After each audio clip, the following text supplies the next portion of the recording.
Hey, how you doing, Geo? Hi, can you hear me? Yeah, yeah, I hear you pretty darn good, actually. Oh, great, great. So I appreciate you coming by. Oh, sure. All right, you seem like someone who is a deep thinker. I mean, definitely That's seem like you give a lot of thought to some of this stuff. And one thing I was talking to about with the previous fellow was the belief in the hereafter, how consciousness uh, he felt that consciousness really never goes away. Now, I feel totally differently. I feel that consciousness goes away when our brain goes away, right?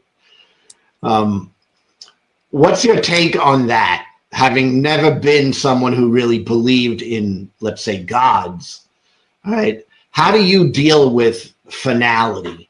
Like how do you deal with the idea that you're going to pass away and never ever be alive ever again in the finality of death? How do you deal with that? yeah, that's a large question, right? Oh yeah, it's serious. Well, I'm in my 60s. I've been around a long time. I've seen a lot of things come and go, right? Now, and that includes people, pets, loved ones, friends. And I really have no reason to believe that anything else happens afterwards. I really have no, I mean, I could make up ideas, right? Yeah, right. But just because I have an idea doesn't mean it's real, because the ideas have to comport with what I see, what's observable to me. What I learned early on, that I had fish. I started with fish. They didn't last very long. Now, do they go to a fish heaven? Do I think that? Did my parents say, hey, there's some place people go when they die? My parents never broached the subject. They said, oh, the fish they're dead, Geo. The fish are dead, You could get more fish. Fish die, Geo. That's what my parents told me. It's sad. It's true. So you have to appreciate the fish while they're alive and take good care of them, because they're finite. They don't last forever, Geo. I'm a little kid. That's what my parents told me. So that was what the reality was started out as. That's the foundation, right? They didn't tell me there was some being up there that was going to do magic and things will be okay. It's just no, it just wasn't part of it. Never was. And that was the reality. Does that make sense? Oh, it makes sense. And I guess you never really thought otherwise, right? And Well, no. Only when I got older, and I grew up in America, right? Of course, it's a religion is part of this country, whether we like it or not, because that's just the way people are, right? Fine, that's fine. I lived with it all my life. I never thought anything was wrong with it until I started reading it. And I wasn't even a believer. And I was like, wow, when I started reading this, I said, are they reading it? Are they really reading it? Because if I'm reading it as a kid, and I can find all these things that are just, wow, like out of this world and just wacko, like it's great science fiction. I was one of the best. It was one of the best books I read to entertain myself and still be perplexed with all the mystery and magistry. You know what I mean? yeah. So I didn't get much out of it as a kid. So I had to reread the Bible. I've read the Bible 3 times from cover to cover, just for entertainment purposes. Yeah. You know, I did it as a kid, I did it as a teenager, and I did it in the service. I had nothing in the service. They didn't allow books. So they allowed 2 books, your manual and the Bible. Interesting. I know. Isn't that interesting? And I went into the service as an atheist as well.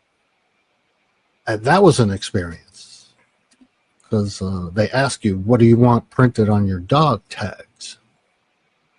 You know, what religion? And then they give you 3 choices. Like, that's the only 3 there are. So I just put no preference. And they look at you like, huh? What do you mean? I had a drill sergeant run up to me and scream in my face why I chose that. I'm like, I don't have to answer that.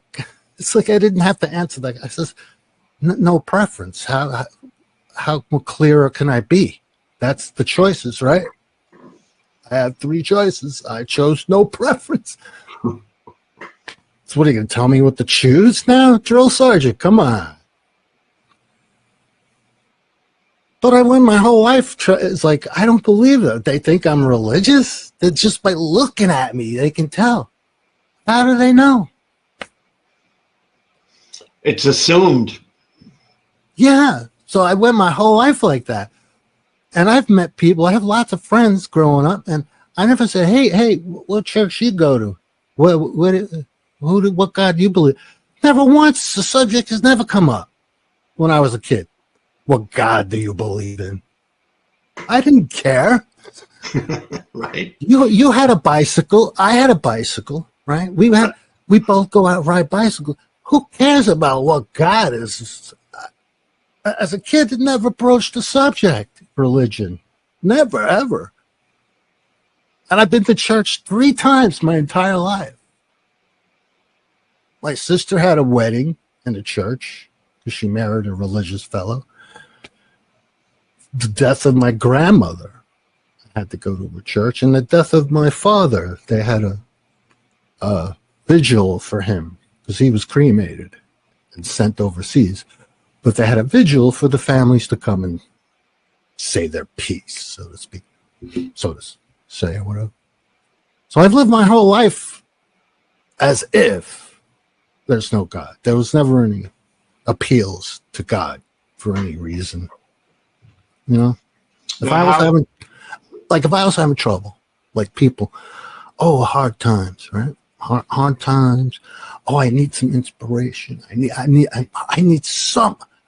There was never once a look up to or a look down, or a look wherever for something outside myself or my immediate family or people that I looked at as authorities that were telling me.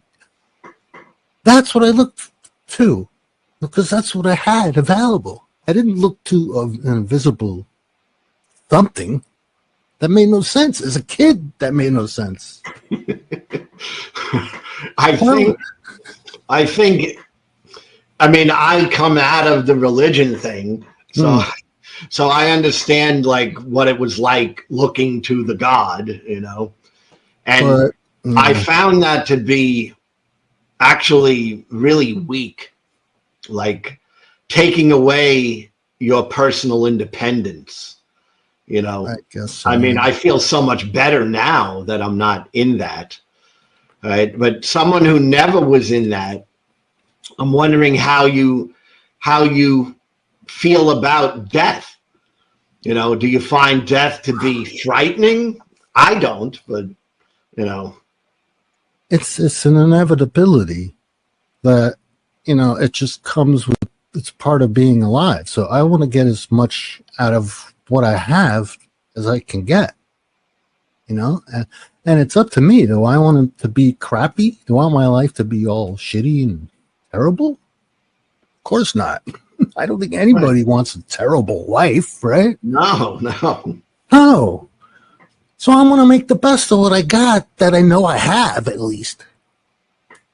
I mean, there's not, once my consciousness stops, there's no reason for me to believe there's something afterward, because there's absolutely no evidence for anything other than what we observe and see. What happens to people when they cease to be conscious, right? Nothing happens. Yeah. That's why it's called death, right? Yes. Flatline. That's it. Yeah, and the thing is that I think, and this is, I'm trying to work through what other people go through, right? Because for me, at this point in my life, I accept finality. I understand that I could pass away today. I could pass away 10 years from now, and who knows? This to me is just reality, and I'm not scared of it at all. I have no fear of it, because for me, it's like fearing nothing. It's like you should there's embrace nothing it. if you're not conscious anymore. There's nothing there, so you're fearing nothing. It's like I went through a surgery recently. For the first time, I was put under, and I'm 62. So all of my life, I was always conscious. I always was aware of what was going on around me. And when I went through the surgery and I was unconscious for a couple of hours, I woke up, and I think that is what death is. Of course, I was still living, but it was like death. There was nothing there. There's nothing I was feeling, nothing I was scared of, nothing I was thinking. It was nothing. And that's how I accept death as final, but nothing to fear, because it's like, does a baby fear what it was like before they were conceived? No. I was going to make that point. Yeah. That's how I see it. But do you, have you ever thought of feared death in your life? Was death something like that you had to come to grips with at some point? Well, I don't, I'm not running around, with a death wish. You know what I mean? Right. Me neither. I want to live as long as I possibly can, and I'm not looking outside I'm not looking for any magical help here, because I don't think that's possible. You know what I'm saying? I can't. If it was true, why the fuck wouldn't I go? Yeah, say a prayer, heal my spine. I'm all for it, dude. Yeah. It's not happening.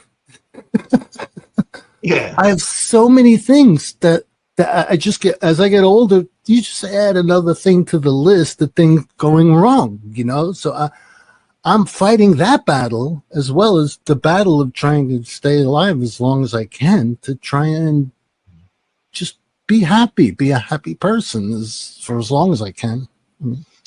I got another question for you as a lifelong atheist, right? Do you find meaning in life? And I ask that because I get from many Christians the idea that, well, as an atheist, your life has no meaning. And I don't get it, because of course my life has meaning. And I also want to live as long as I can,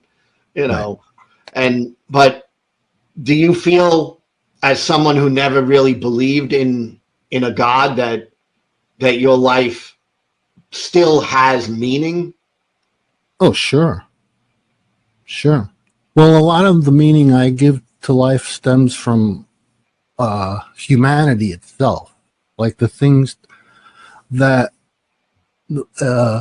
help to make us better, like the well-being of people and people's rights and that kind of thing. It's not it's more of a, it's very broad, and it's less individualistic, and it's more of an idea that's all encompassing. So it doesn't matter what you believe, what you think you believe.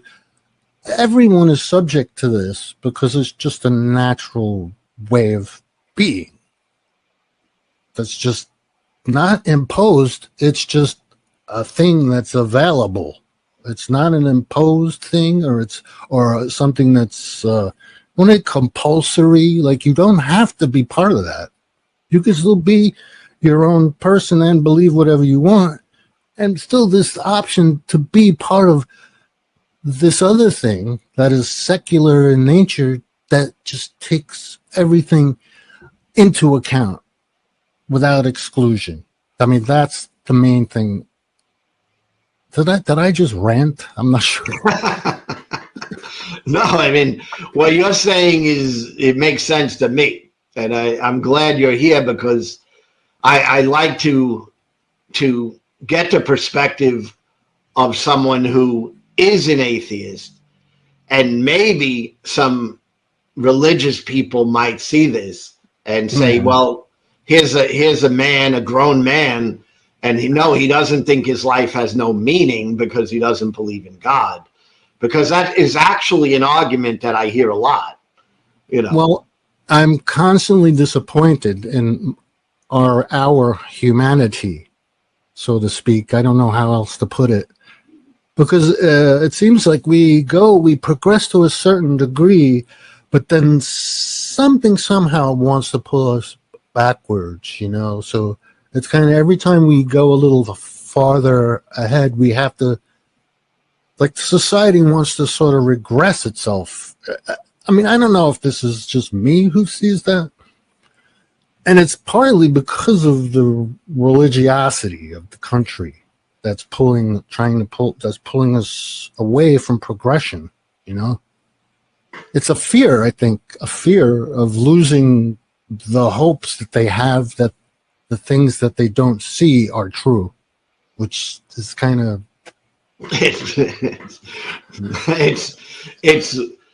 I agree with you. It's woo-woo, it's wishful thinking, right? Yeah, I wish, It gets in the way of so much, that we're so much behind in our research with all these diseases that we're trying to fight because of it, And they're cutting the funding now for the research.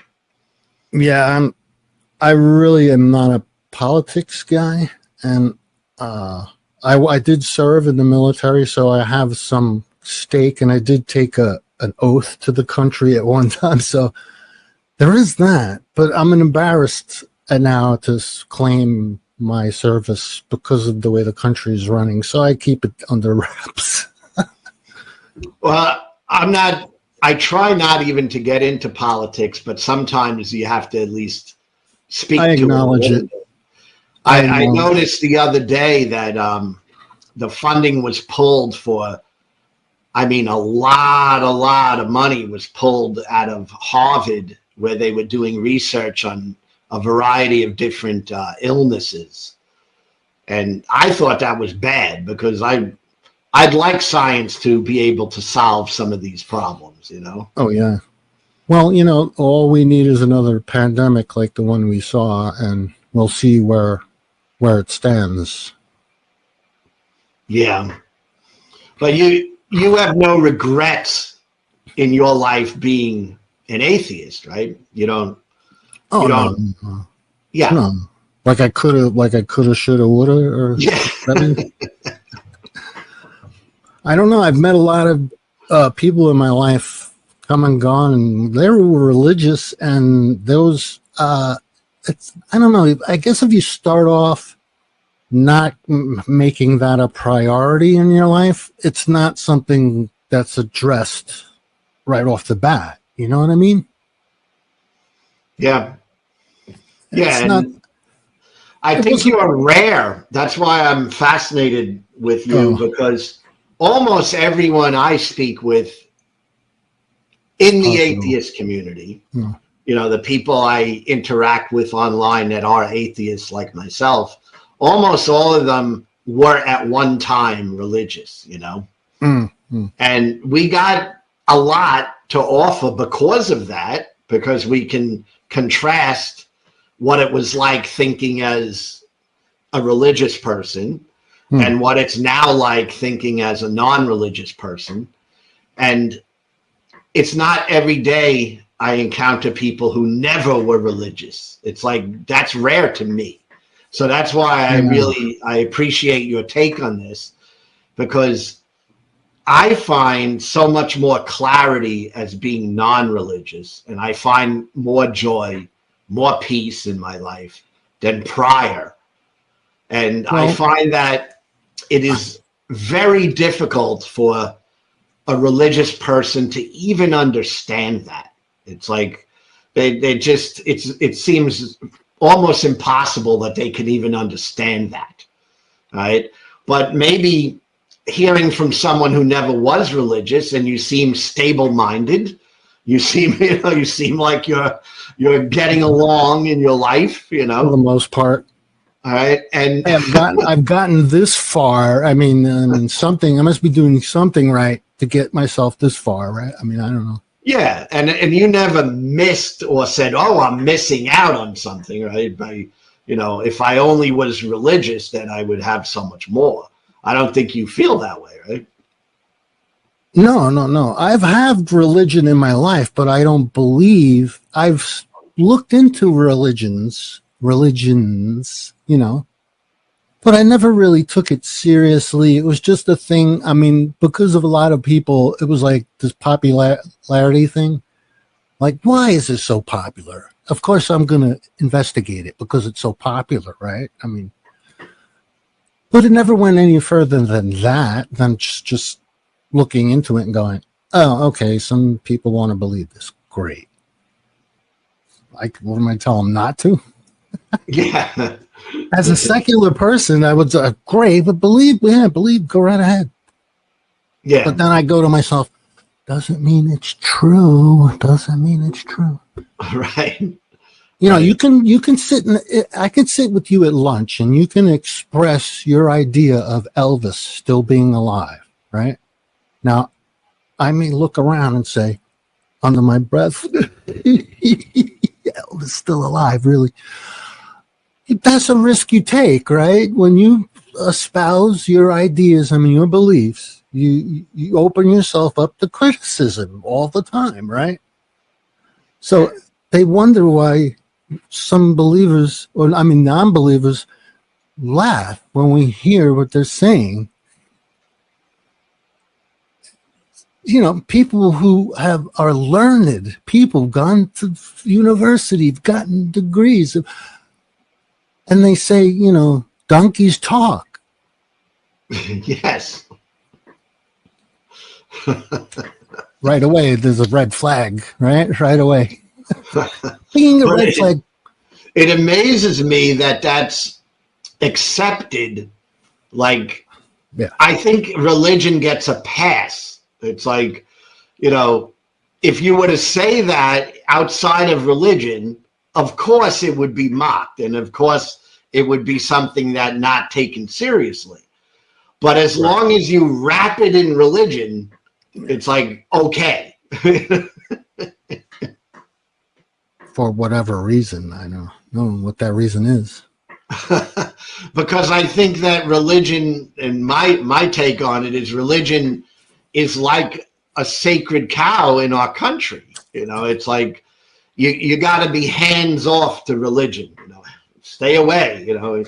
You're allowed to believe crazy things as long as it's under the umbrella of some accepted religion.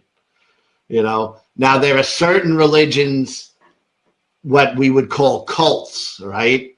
And even the religious people are like, oh no, that's a cult, that's dangerous. But at the same time, the beliefs are the same. They still have the same sort of preposterous, ridiculous beliefs. But as long as it's under the umbrella of an accepted group, a privileged group even, Like in America, Christianity is a privileged group. I mean, I don't know how else to see it.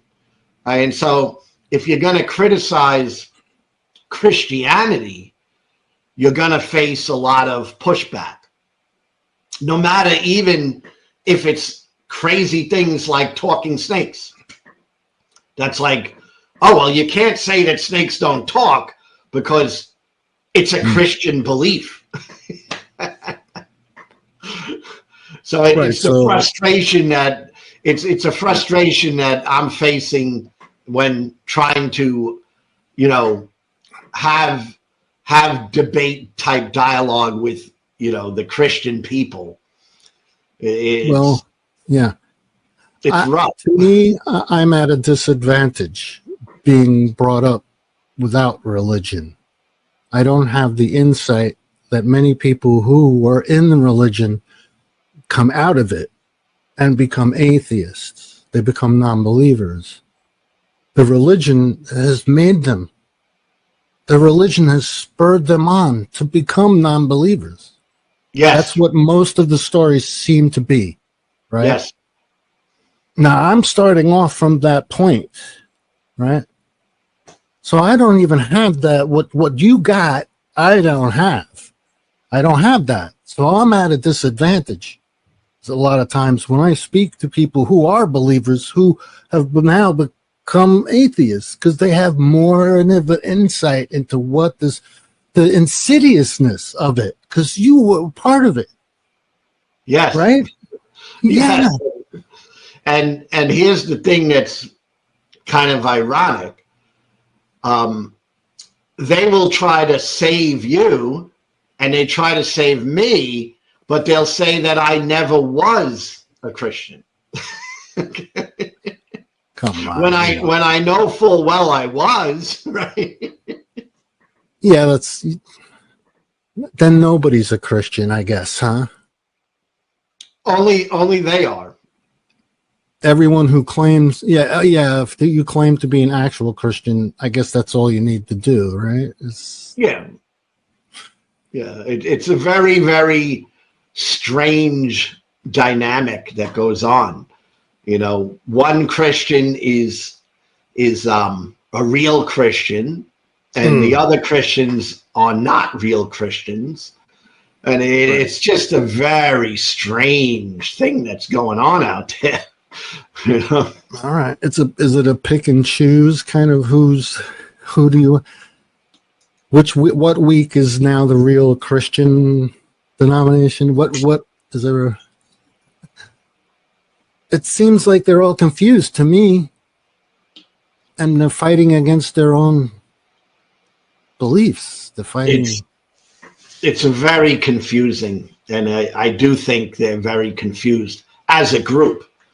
You know, obviously, the ones who think they know, you know, they're comfortable in the group that they're in, and the theology that they've chosen to believe is the one true theology, the one true way to see God, and everyone else is off. You know, everyone else, even though they're all under the same umbrella of Christian, they're not true Christians. Only the ones who believe exactly what you do, you know, they're the true Christians. Right, and it changes from pew to pew, from church to church, to synagogue to synagogue. Right. It's a very strange thing, Geo. So what do you do with that kind of? You got to play the bouncing ball thing. Christian over here or over here? No, they're the real Christians over there. They're not. You got to ask each one. But if each one is telling you they're not the real ones, I guess you narrow it down after a while. If you ask 12 denominations who is the real one, they're all going to say they're each not the real one. They're all going to say they are the real one. So how do you narrow it down? It's like you can't even narrow it down to like one specific. No, you can't. And a good question to ask a Christian that I find that they struggle with is, well, as someone who doesn't believe, where do I go to see the true church? You know, the one that represents Jesus fully. Where is it I need to go? And they'll struggle with that because they want to say, well, you got to come to my church, right? Yeah. Right? But they realize that that's kind of silly, right? I only got to go to their church, right? So it's a funny question to ask, and you get really strange answers to that question. Yeah, what church or denomination would you suggest I join, like tomorrow? Yeah, where am I going to hear the truth? You know, I don't know. That's a very good question. See, that's not a question I would ever ponder within my life. Why I would have to make that kind of decision. This never dawned on me. I think because you never were really religious, you know. But when I was Christian, I used to think about those things. Am I in the real faith? You know, the church down the road, they don't seem to teach what my church teaches. Are they really Christians? Because they seem to be thinking something different than my group is. And ultimately, you make a decision and you plant your flag in one group. You say, all right, this is the true Christianity.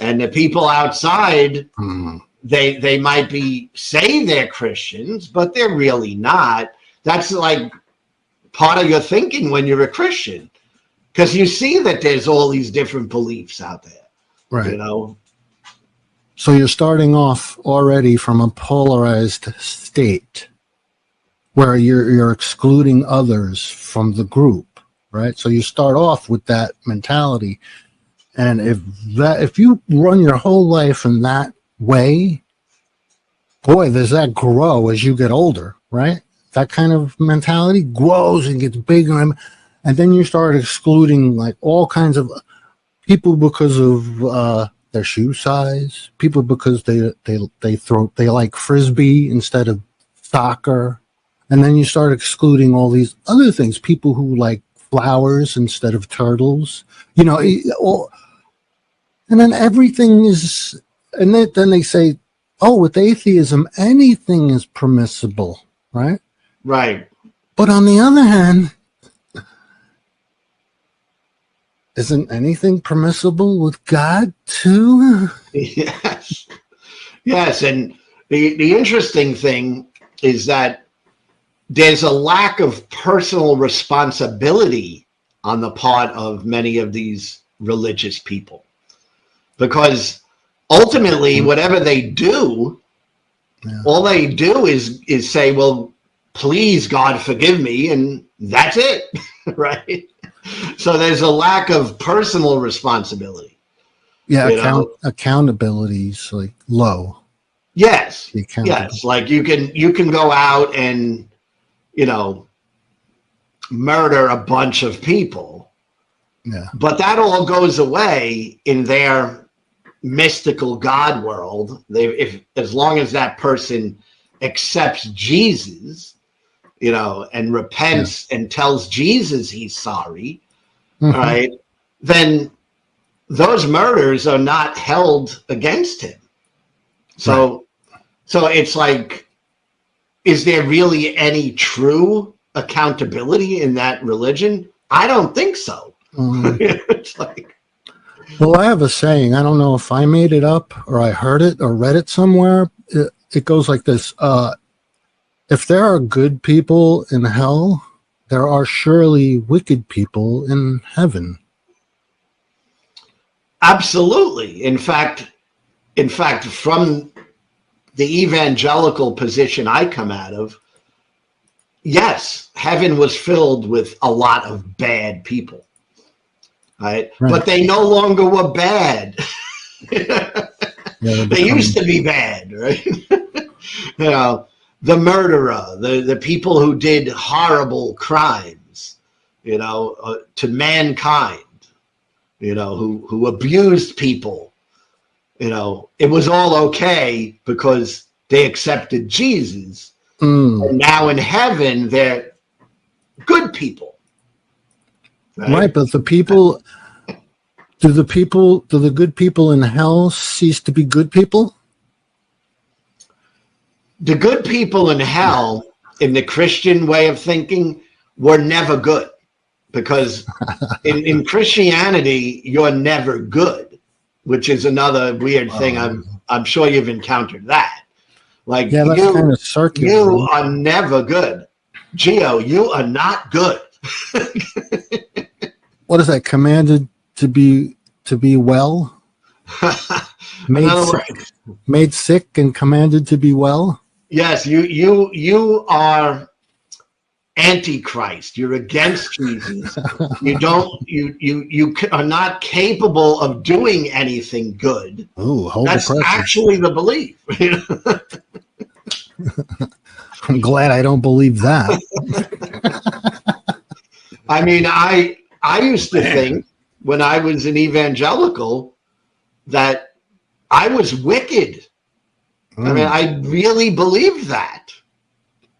And honestly, that's what I believed, But I wasn't the only wicked one. Everybody was wicked, right? And the only way you weren't wicked is if you accepted Jesus Christ and the blood sacrifice, that was made, right? And as long as that magic blood is put on you, then you can be considered righteous.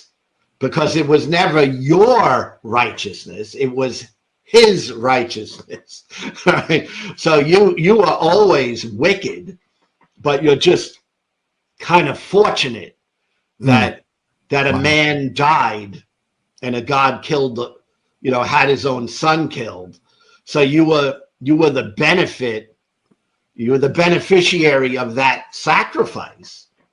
But you yourself, you could never be good.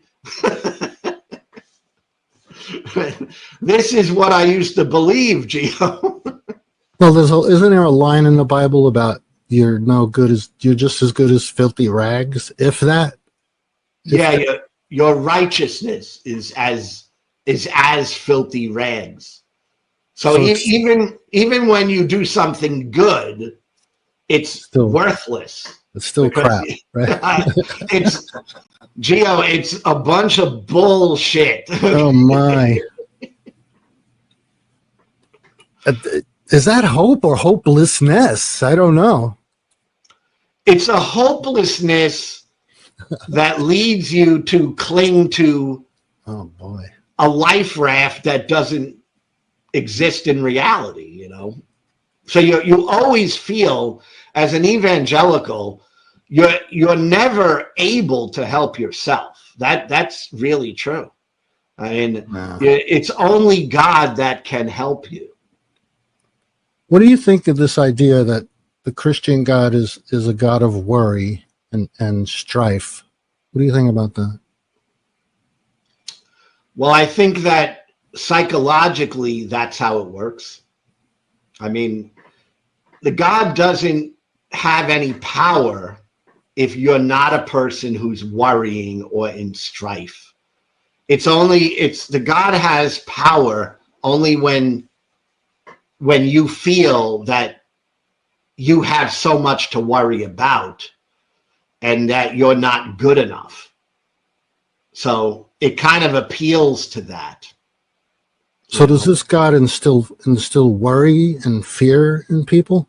And trepidation?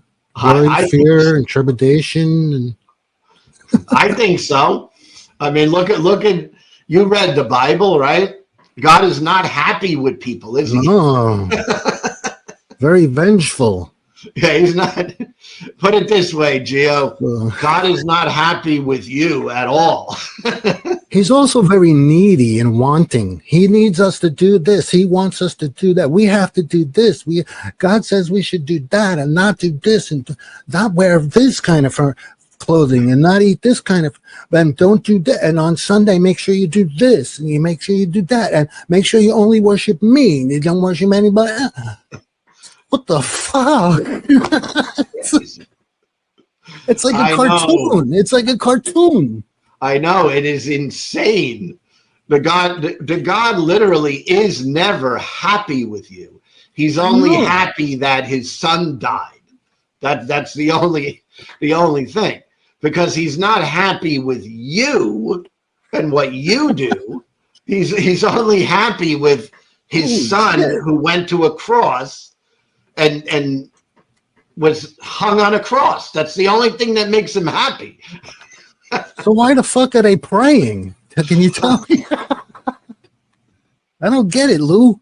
I don't. Believe me, you should be happy you were never in religion. I'll tell you that. Hey, I tried. It's not like I didn't try. It's a crazy, crazy world in religion.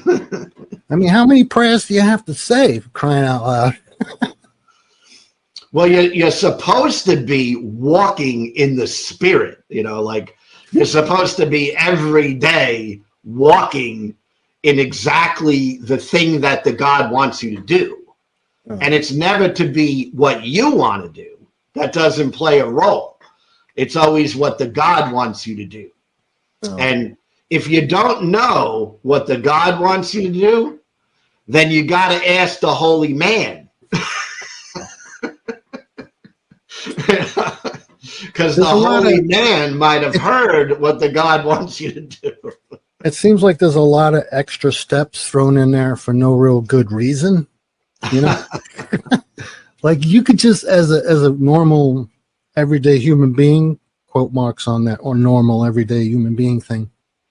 It's just, you don't need to add this extra baggage just to make a decision about what you're doing, right? Or do you?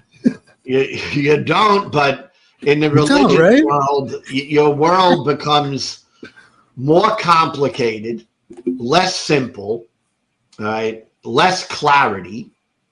Right? It's a mentally destabilizing thing. That's what I have come to understand.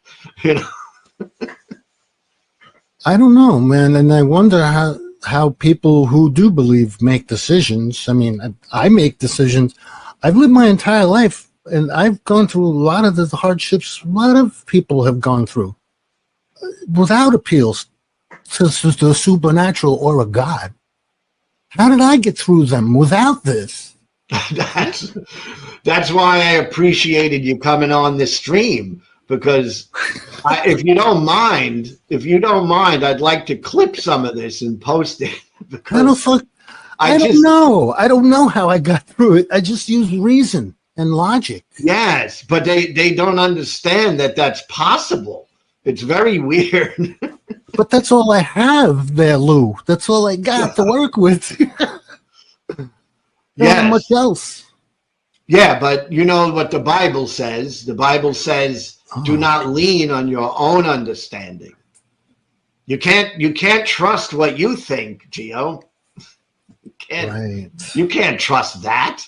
I mean, you have to go to the God to tell you.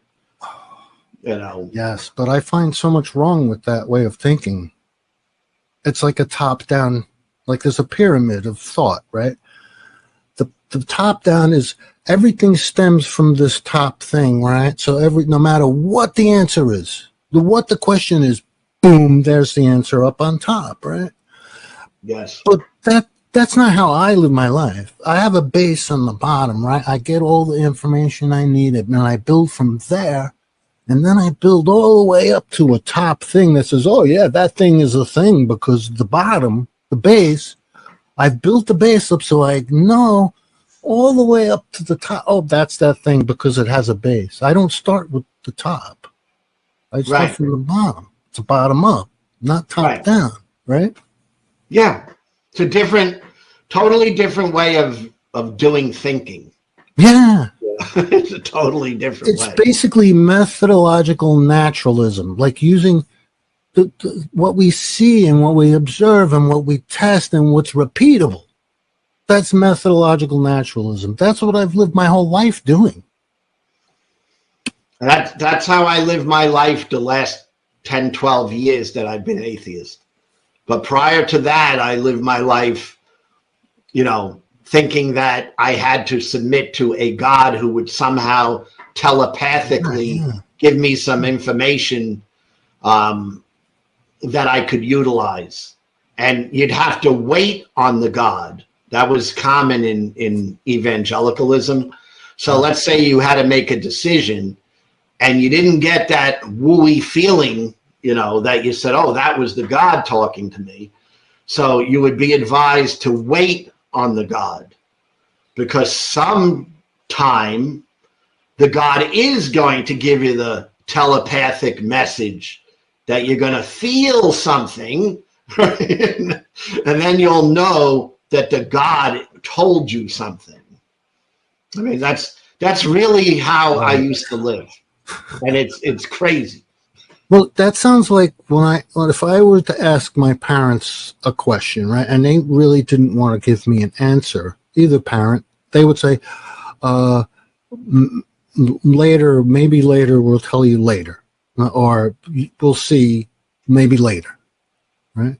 The question never gets answered, and then I go, but Mom, Dad, what about this question? Yeah, well, maybe later, we'll see, okay? I mean, oh, okay. Left hanging again. Bye. But that's the God. That's the God thing. He's doing it all the time to everybody, right? Oh, all the time, man. All the time. What the fuck? He's often telling you to wait. And you usually think he's telling you to wait because the holy people are telling you that. Because they hear from him, right? So they're telling you, well, God told me that you have to wait, right? Wait upon the Lord, because he's going to tell you, but just not right now. So you're left praying to the God, and really what happens in real life is one day you get a thought or a feeling, and you just attribute it to the God, and then you go, okay, now I'm going to do what but it's all you anyway. There's no God making that decision for you. You're just pretending he did. Right? And that is the world, the psychological world of the evangelical Christian.